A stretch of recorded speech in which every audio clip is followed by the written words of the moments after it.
नमस्कार, news capital express में आपका स्वागत है। बुलेटिन की शुरुआत करते हैं खास खबरों के साथ। जबलपुर में सट्टा किंग सतीश सनपाल ने दुबई में बैठकर अपने परिचितों के नाम पर फर्जी फर्म खोली। इन फर्जी फर्म के बैंक खातों से सट्टे की रकम का लेन देन कराया जाता है। ऐसे में 32 बैंक खातों में जमा 2,10,54,384 रुपए सील्ड कराए गए हैं। पुलिस की टीमें सट्टा किंग सतीश सनपाल के जबलपुर में बैठे और भी साथियों की तलाश में जुटी है। एसपी सिद्धार्थ बहुगुणा ने बताया कि सतीश सनपाल से जुड़े सटोरियों और परिचितों के संबंध में जानकारी संकलित की गई है, तो पता चला कि 32 बैंकों में परिचितों के नाम पर फर्जी फर्म खोले गए हैं। जैसे कि आपको विदित है, कुछ दिवस पूर्व लगातार जबलपुर पुलिस ने ऑनलाइन एक्सचेंज के माध्यम से जो सट्टा खिलाया जा रहा था ओपन वेब के माध्यम से, उसमें जो तथाकथित रूप से ये चीज़ सामने आई है कि सतीश सनपाल द्वारा ये जो सट्टे का जो रैकेट है चलाया जा रहा था, इसमें दबिशें दी गई थी विभिन्न जगह और अभी तक उसमें 1,23,00,000 रुपये नकद कैश भी जब्त हुआ था। इसमें विधिवत अपराध जो है थाना ओमती में दर्ज हुए थे और थाना लॉर्डगंज में दर्ज हुए थे। इसी के तारतम्य में करीबन 32 बैंक अकाउंट और ऐसे कुछ इन्फॉर्मेशन जो विभिन्न कंपनियों से थी, उनकी जांच की गई और उसमें बैंक अकाउंट में पाया गया कि संदिग्ध लेन देन था और कुल करीब 2 करोड़ के से ऊपर की राशि जो है जो बैंक के खातों में ये अभी फ्रीज कराई गई है। हिंदू भाइयों के कान में कहा जाता है कि हिंदुओं सावधान हो जाओ, मुसलमान देश में बहुत तेजी से बढ़ रहे हैं। एक तरफ मोहन भागवत बोलकर आए हैं, अखंड भारत बनाना चाहता हूं। अखंड भारत में भारत, बांग्लादेश, पाकिस्तान, इंडोनेशिया, श्रीलंका, नेपाल। आज भारत में 32 करोड़ आबादी है। पाकिस्तान में 31 करोड़ मुसलमान रहते हैं। बांग्लादेश में 1,000 करोड़ मुसलमान रहते हैं। हिंदुओं को क्यों डरना? चाहते क्या है ये मुसलमान? बढ़ रहे हैं। यदि बांग्लादेशी, पाकिस्तान, इंडोनेशिया के मुसलमान एक साथ भारत में आ गए तो नरेंद्र मोदी ने 26 जनवरी के भाषण में कहा था। अब बंद हुआ। अब हिंदू भाइयों के कान में कहा जाता है, हिंदुओं सावधान हो जाओ, मुसलमान देश में बहुत तेजी से बढ़ रहे हैं।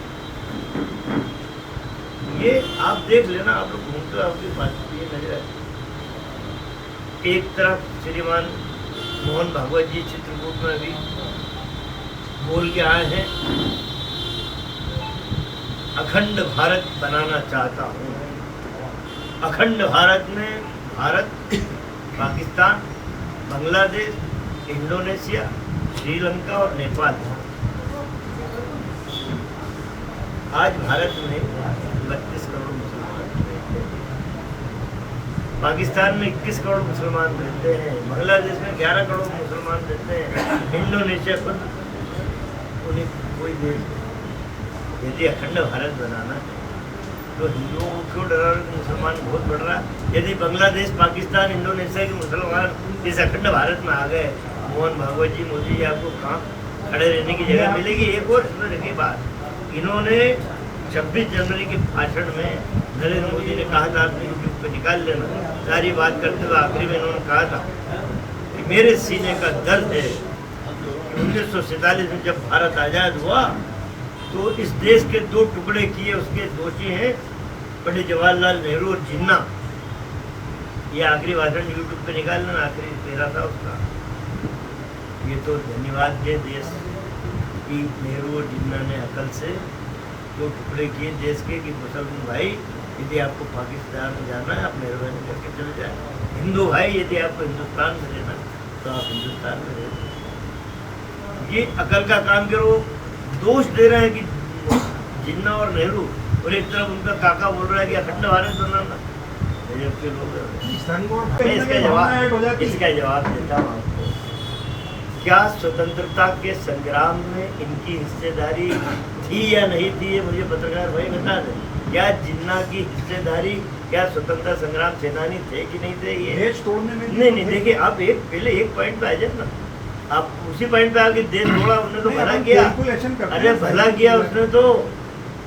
यदि ये डराते हैं कि भाई मुसलमान बहुत बढ़ रहा है, उसी पॉइंट पे तो मैंने आपको क्लियर किया। ये पढ़े लिखे व्यक्ति के दिमाग में भी ये कि देश तोड़ दिया, अबे तुम्हें खड़े रहने की जगह दी मोहन भागवत और मोदी।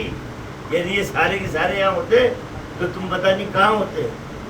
तो मेरा कहना है जो स्वतंत्रता संग्राम सेनानी है, क्या उसको हिंदू और मुसलमान होने से या स्वतंत्रता संग्राम की परिभाषाएं बदल गई?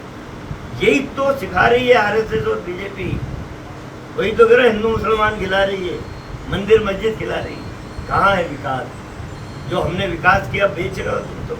एयरपोर्ट बेच रहा हो, हवाई जहाज बेच रहे हो, रेलवे स्टेशन बेचे जा रहे हो। क्या LIC बेच दी भाई, विश्वविद्यालय की बोली लग रही है, तो इसका तो फर्क करना पड़ेगा। और पढ़े लिखे लोग नहीं करेंगे तो कौन करेंगे? सज्जन सिंह वर्मा के बयान पर चिकित्सा शिक्षा मंत्री विश्वास सारंग ने पलटवार करते हुए कहा है कि नेहरू और जिन्ना ने अपनी राजनीतिक महत्वाकांक्षा के लिए देश का किया बंटवारा। गांधी नहीं चाहते थे कि देश का बंटवारा हो, लेकिन जिन्ना राष्ट्रपति और नेहरू भारत के प्रधानमंत्री बनने के लिए कर गए बंटवारा। कांग्रेस नेता सज्जन सिंह वर्मा ने प्रदेश के बंटवारे के लिए नेहरू जिन्ना को दिया है धन्यवाद। नेशनल हेराल्ड मामले में सोनिया राहुल को नोटिस पर बोले सारंग। देखिए, अब तो कांग्रेस ने मान ही लिया। जो देश पहले से कहता था कि इस देश के बंटवारे का कोई दोषी है तो वो जवाहरलाल नेहरू है। कांग्रेस के नेता ने बयान भी दे दिया कि नेहरू और जिन्ना ही इस देश के बंटवारे के सबसे बड़े हिमायती थे और उन्होंने बंटवारा करवाया। पर मुद्दा यही आता है कि अपनी राजनीतिक महत्वाकांक्षा पूरी करने के लिए जवाहरलाल नेहरू और जिन्ना ने इस तरह की हरकत की।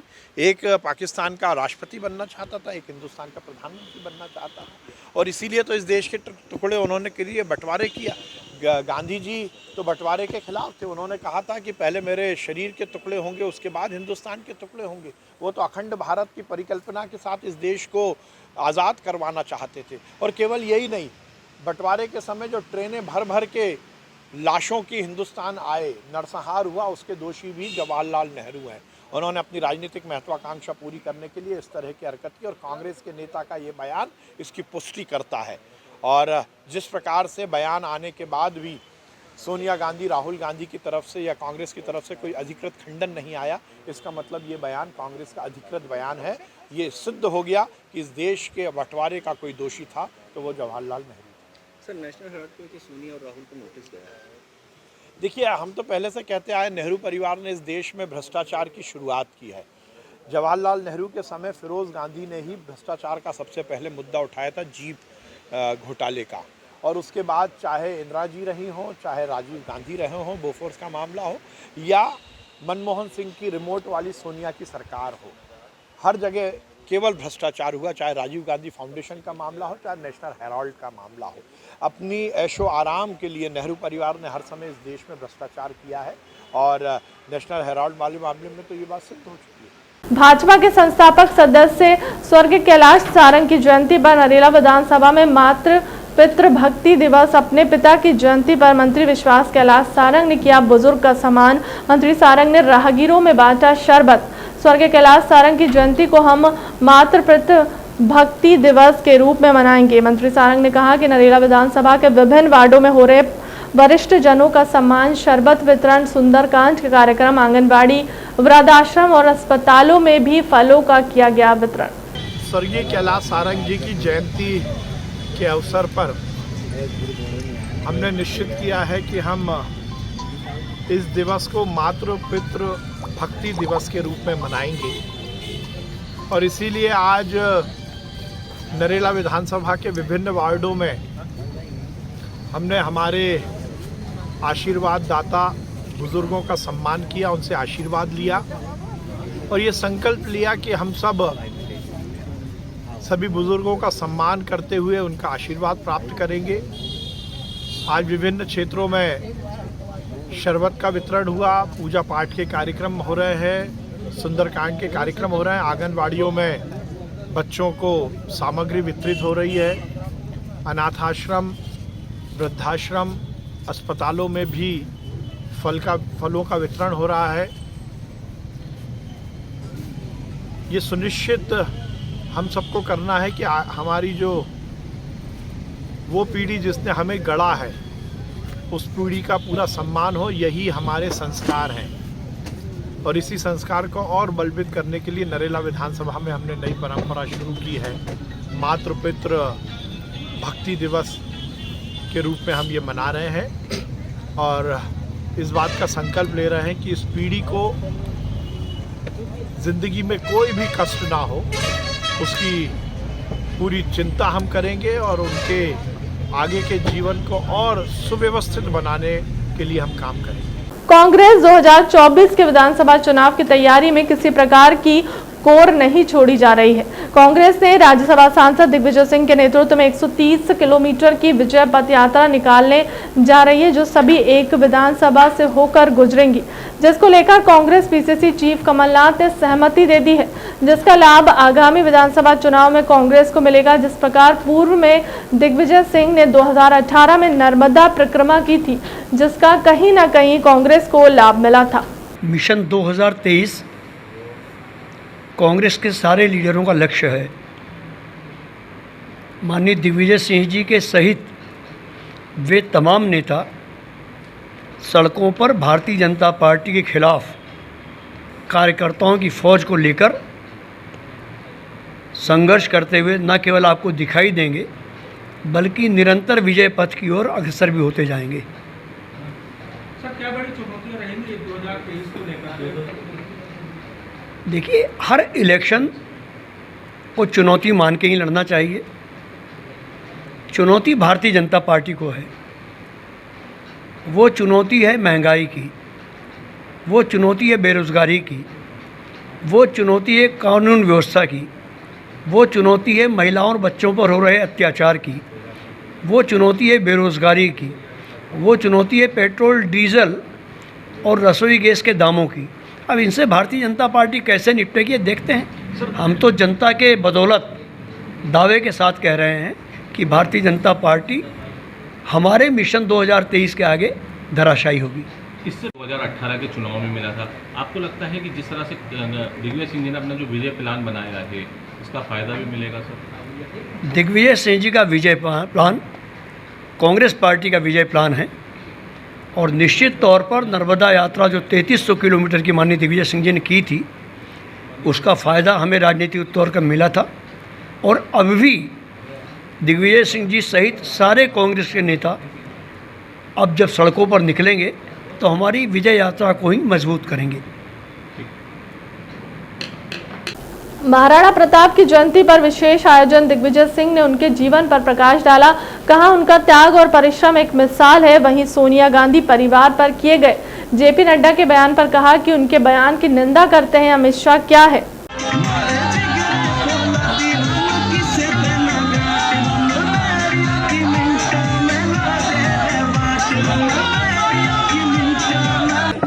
हमें इस बात की प्रसन्नता है कि महाराणा प्रताप ने मेवाड़ की शान, सम्मान और आदर्श के साथ कभी समझौता नहीं किया।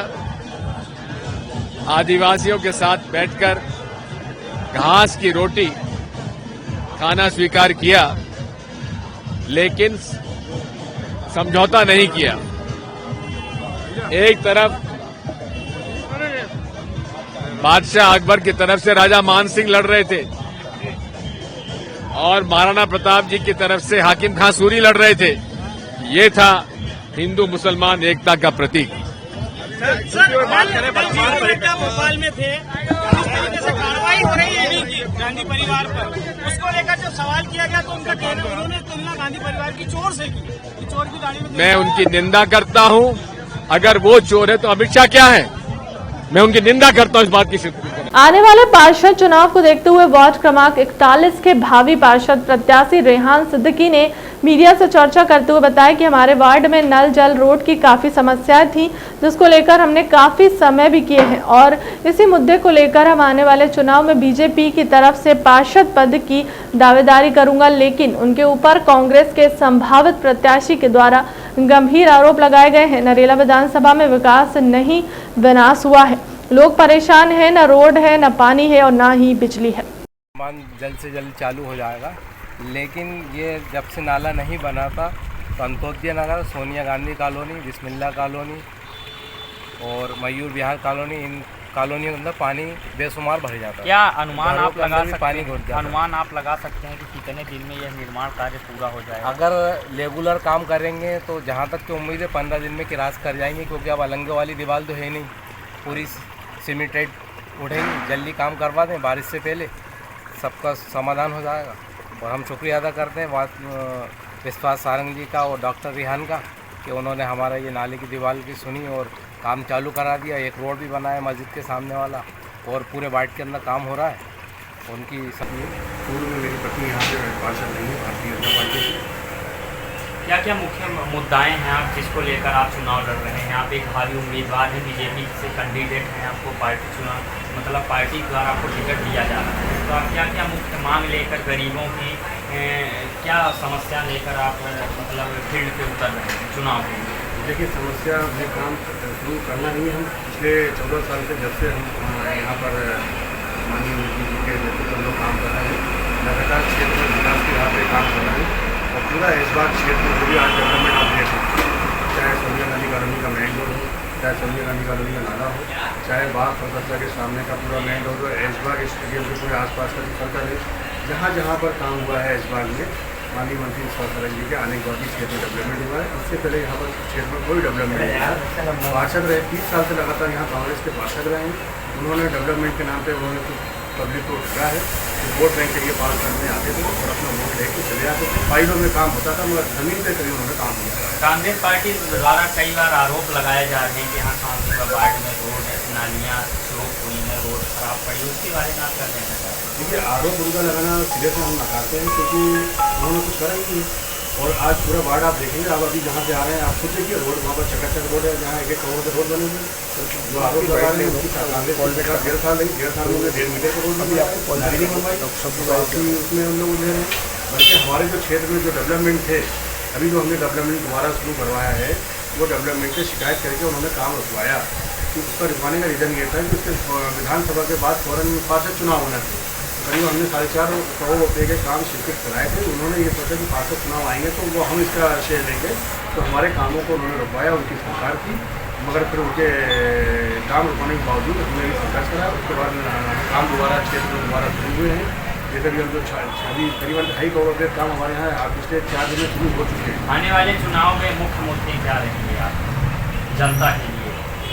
देखिए, जनता की भलाई के लिए, इसके लिए जो काम हमसे बेहतर हो पाएगा करेंगे। जनता अगर सही रहेगी तो हमें भी अच्छा लगेगा। राजनेता बनिए जो जनता के लिए समर्पित रहे और जनता के लिए काम करे। माननीय मंत्री जी द्वारा एक नाला बनाया गया था, इसमें 14 करोड़ रुपये का नाला था, उसमें कुछ नाला शेष रह गया था। आज 85 लाख रुपये का टेंडर लगता है। सोनिया गांधी कॉलोनी का मेन नाला है, उसका काम शुरू हो गया है। बिस्मिल्लाह कॉलोनी में रोड का काम करीबन 30 लाख रुपये का शुरू हो गया है, नाले का काम शुरू हुआ है। और सबसे बड़ी वैरायटी हमारे लिए थी कब्रस्तान में 30 सालों से अभी तक यहाँ पर जब भी पार्षद या विधायक रहे कांग्रेस को, उन्होंने कुछ ध्यान नहीं दिया है। अभी हमने कब्रस्तान में 25 लाख रुपये का काम शुरू हो गया है वहाँ कब्रस्तान में भी। और क्षेत्र में जो भी छोटी छोटी नाले वगैरह थी करीबन 1-1.5 करोड़ रुपये का काम हमने वो भी माननीय मंत्री जी के द्वारा वो भी स्वीकृत हो गए और क्षेत्र में वो काम शुरू हो गया। मेरा नाम है मोहम्मद इमरान। कहाँ से हैं आप? इसी वार्ड से बिलोंग करते हैं आप? जी हाँ, वार्ड 41 से। कौन है यहाँ के पार्षद? यहाँ है समीना रेहान सिद्दीकी, वार्ड 41 की। क्या विकास कार्य हैं समीना रेहान सिद्दीकी? देखिए, मैं जिस क्षेत्र में रहता हूँ वो पूरा मुस्लिम क्षेत्र है, बाग फलकस्ता वार्ड 41। वहाँ पर आप देख सकते हैं कि काफ़ी हद तक 25 सालों से अभी तक कोई विकास कार्य नहीं हुआ था। ना रोड की कुछ समस्या हल हो पाई थी, ना नालियों की समस्या कुछ हल हो पाई थी। लेकिन हमारे जब समीना रेहान सिद्दीकी पार्षद बने, उनको बड़ा कम समय मिला। उसी दौरान उनने जितना काम किया है अभी तक के 25 साल के इतिहास में किसी ने नहीं कराया।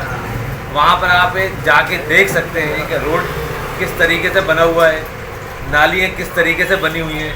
कब्रिस्तान का जो विकास आज तक कभी वहाँ हो ही नहीं पाया था। वहाँ पर रोड जब मैयत लेके जाते थे तो कीचड़ कप्पनों से जाया करते थे। लेकिन जब जैसे कोई रात में अगर अपन लेके जा रहा है तो लाइट की समस्या होती थी। लेकिन हमारे डॉक्टर रेहान सिद्दीकी जब से पार्षद बने वहाँ पर हाई मार्क्स लगवा दिए, रोड बनवा दिए, कब्रिस्तान की पूरी सफाई करवा दी, शेड बनवा दिया और उसके सामने के आसपास का रोड बनवा दिया, लाइटें लग गई। कुछ लोगों की शिकायतें हैं कि नाले का काम 3 वर्षों से पेंडिंग है, उसके बारे में आप क्या कहेंगे? नहीं, तो ये तो शिकायतें झूठी हैं। नाले का काम तो हो चुका है, सफाई होना होती है, नाले तो सफाई हो चुकी है, उसकी कई बार होती है। नाले की दीवार नहीं बनाई गई है जिससे लोगों को काफ़ी परेशानी हो रही है, उसके बारे में आपसे देखिए, नाले की जो दीवार है, दीवार मजबूत है। अभी वहाँ पर सफाई होना थी, वो सफाई अच्छी तरीके से हो गई। पास करवा नाले की दीवार के और तकरीबन 2 करोड़ रुपए नाले की दीवार के लिए पास कराए। हर चीज़ का एक मौका और एक समय होता है काम कराने के लिए। तो अब उसकी जब फाइल लगी हुई है, अब जब फाइल होगी, जब ठेकेदार आएगा तब जाके काम होगा। क्या अनुमान लगा सकते हैं आप कि कब तक काम पूरा किया जाएगा? जल्द से जल्द हो जाएगा। टेंडर तो हो चुका है, 1 महीने के अंदर अंदर काम हो जाएगा। फिलहाल क्लब तक की खबरों में इतना ही। देश दुनिया की तमाम बड़ी खबरों के लिए बने रहे हमारे चैनल के साथ। नमस्कार।